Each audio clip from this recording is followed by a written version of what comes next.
ಸ್ನೇಹಿತರೆ, ಪ್ರತಿ ತಿಂಗಳು ನಿಮ್ಮ ಬ್ಯಾಂಕ್ ಅಕೌಂಟಿಂದ ದುಡ್ಡು ಕಟ್ ಆಗ್ತಾ ಇದ್ರೆ ನಿಮ್ಮೊಂದು ಗೂಗಲ್ ಪೇಯಲ್ಲಿ ಈ ಒಂದು ಸೆಟ್ಟಿಂಗ್ ಆನ್ ಆಗಿದೆ ಅಂತ ಅರ್ಥ. ನೀವು ಗೂಗಲ್ ಪೇಯಲ್ಲಿ ಈ ಒಂದು ಸೆಟ್ಟಿಂಗನ್ನು ಆನ್ ಮಾಡಿದರೆ ಪ್ರತಿ ತಿಂಗಳು ನಿಮ್ಮೊಂದು ಗೂಗಲ್ ಪೇಯಿಂದ ಅಮೌಂಟ್ ಕಟ್ ಆಗುತ್ತೆ. ಸೊ ಯಾವುದು ಈ ಒಂದು ಸೆಟ್ಟಿಂಗ್, ಹಾಗೆಯೇ ಹೇಗೆ ಈ ಒಂದು ಸೆಟ್ಟಿಂಗನ್ನು ಸ್ಟಾಪ್ ಮಾಡೋದು ಅಂತ ಇವತ್ತು ನಾನು ನಿಮಗೆ ತಿಳಿಸ್ತೇನೆ.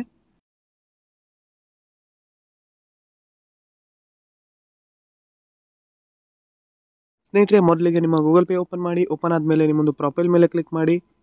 ಕ್ಲಿಕ್ ಆದ ನಂತರ ಸ್ನೇಹಿತರೆ, ಇಲ್ಲಿ ಆಟೋ ಪೇ ಅಂತ ಇರುತ್ತೆ, ನೋಡ್ತಾ ಇರ್ಬೋದು. ಈ ಒಂದು ಸೆಟ್ಟಿಂಗ್ ಮೇಲೆ ಕ್ಲಿಕ್ ಮಾಡಿ. ಕ್ಲಿಕ್ ಆದ ನಂತರ ಸ್ನೇಹಿತರೆ, ಇಲ್ಲಿ ಲೈವ್ ಪೆಂಡಿಂಗ್ ಅಂತ ಇರುತ್ತೆ. ಇಲ್ಲಿ ಲೈವ್ ಅಲ್ಲಿ ನೋಡ್ತಾ ಇರ್ಬೋದು, ನನ್ನೊಂದು ಗೂಗಲ್ ಪೇಲೂ ಕೂಡ ಆಟೋ ಪೇ ಸೆಟ್ ಆಗಿದೆ. ಇದು ಪ್ರತಿ ತಿಂಗಳು 300 ರೂಪಾಯಿ ಕಟ್ ಆಗುತ್ತೆ ಇಲ್ಲಿ ಸ್ನೇಹಿತರೆ. ನಿಮ್ಮ ಒಂದು ಗೂಗಲ್ ಪೇಲೂ ಕೂಡ ಈ ರೀತಿ ಆಟೋ ಪೇ ಸೆಟ್ ಆಗಿದ್ರೆ ಪ್ರತಿ ಮಂತು ಕೂಡ ನಿಮ್ಮೊಂದು ಗೂಗಲ್ ಪೇಯಿಂದ ಅಮೌಂಟ್ ಕಟ್ ಆಗುತ್ತೆ. ಸೊ ಇದನ್ನ ಹೇಗೆ ಸ್ಟಾಪ್ ಮಾಡೋದಂದ್ರೆ, ಈ ಒಂದು ಆಟೋ ಪೇ ಮೇಲೆ ಕ್ಲಿಕ್ ಮಾಡಿ. ಕ್ಲಿಕ್ ಆದ ನಂತರ ಇಲ್ಲಿ ಕೆಳಗಡೆ ಕ್ಯಾನ್ಸಲ್ ಆಟೋ ಪೇ ಅಂತ ಬರುತ್ತೆ. ಈ ಒಂದು ಆಪ್ಷನ್ ಮೇಲೆ ಕ್ಲಿಕ್ ಮಾಡಿ. ಆನಂತರ ಇಲ್ಲಿ ಎಸ್ ಕ್ಯಾನ್ಸಲ್ ಆಟೋ ಪೇ ಮೇಲೆ ಕ್ಲಿಕ್ ಮಾಡಿ. ಆನಂತರ ನಿಮ್ಮೊಂದು ಯು ಪಿ ಐ ಪಿನ್ ಅನ್ನು ಎಂಟರ್ ಮಾಡಿ.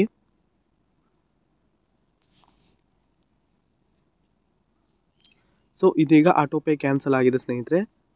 ಇನ್ಮೇಲೆ ನನ್ನೊಂದು ಬ್ಯಾಂಕ್ ಅಕೌಂಟ್ ಅಲ್ಲಿ ಪ್ರತಿ ತಿಂಗಳು ಅಮೌಂಟ್ ಕಟ್ ಆಗಲ್ಲ. ನೀವು ಕೂಡ ಸ್ನೇಹಿತರೆ ಈ ಒಂದು ಸೆಟ್ಟಿಂಗ್ ಅನ್ನ ನಿಮ್ಮ ಗೂಗಲ್ ಪೇಲಿ ಕಂಪ್ಲೀಟ್ ಆಗಿ ಚೆಕ್ ಮಾಡಿ. ಒಂದು ವೇಳೆ ಆಟೋ ಪೇ ಇದ್ರೆ ಆಟೋ ಪೇನ ಕ್ಯಾನ್ಸಲ್ ಮಾಡ್ಕೊಳ್ಳಿ.